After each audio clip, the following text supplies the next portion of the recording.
In a cozy hospital room, Maggie opened her eyes. She was alone. All she could feel was the scent of medicine.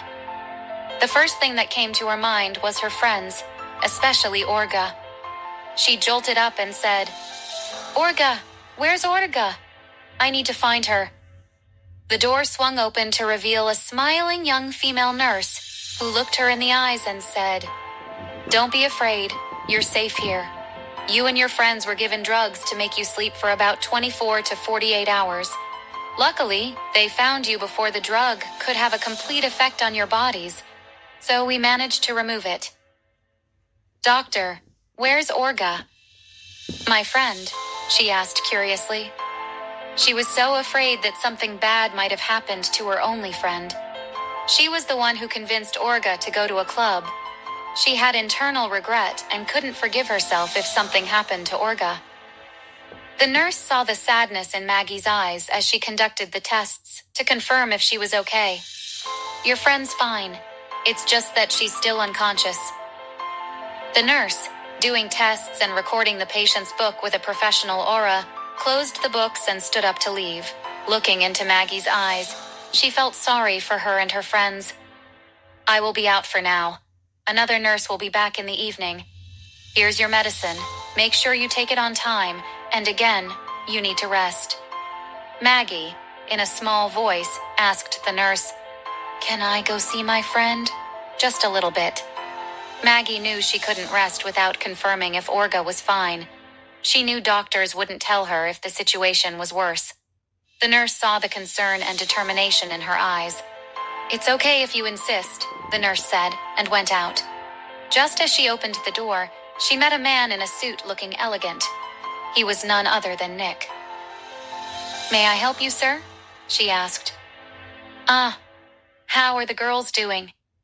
"I am the one who brought them here last night," Nick asked with concern all over his face. "When he arrived here last night, they were unconscious. He was worried that something serious might have happened to them." "Oh, right, you're the one. The girls are fine. Only one of them is awake for now. We're expecting the other two to have been awake in 3 hours," the nurse responded. Nick was relieved, but still, the concern took over. "Thank you for your help. May I see them?" "Yes, sir, but the one who is awake is in her friend's ward now," she responded. Nick was somehow disappointed that someone was in Orga's room before him, but he had to hide his affection and told the nurse, "It's okay. I will wait. I will take my leave now, sir. Take care." The nurse excused herself, then left. Nick sat down on the waiting chair, thinking about what would have happened if he had been a bit late. He said to himself, "Those bastards. I will make sure they pay for what they did." He took his phone and dialed Detective Johnson's number.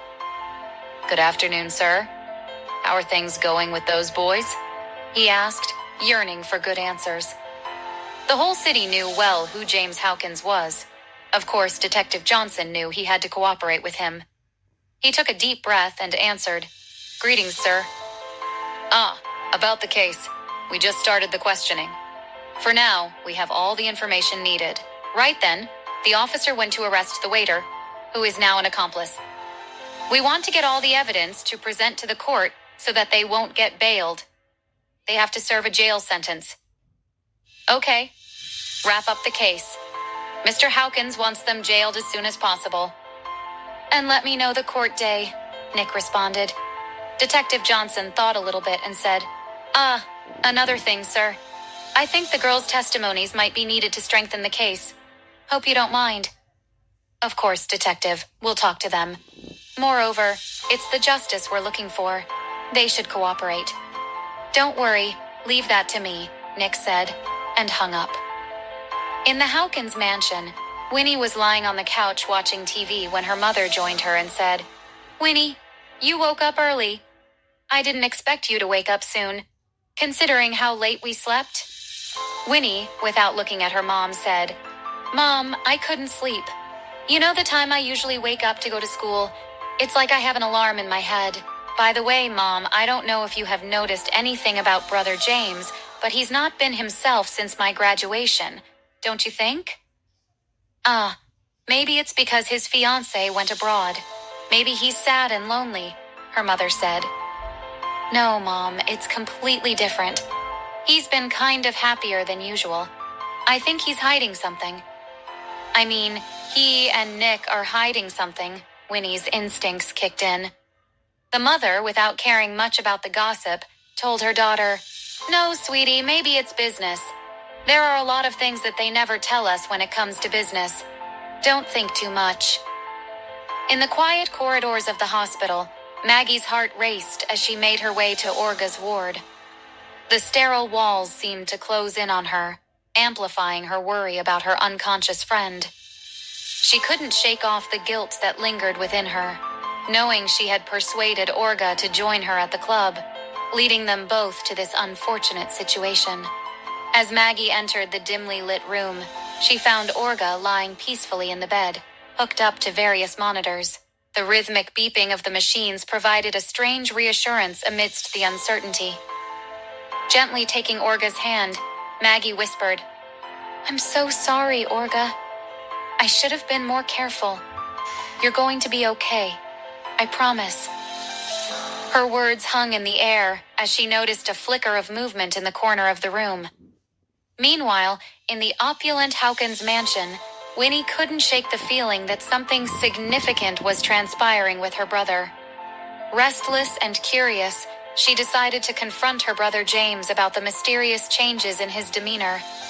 Finding him in his study, she hesitated before blurting out, James, what's going on? You've been acting differently since my graduation and I'm worried. James, momentarily taken aback, sighed and gestured for Winnie to sit. Winnie, things are happening that I can't share with you right now, but don't worry, it's just about business.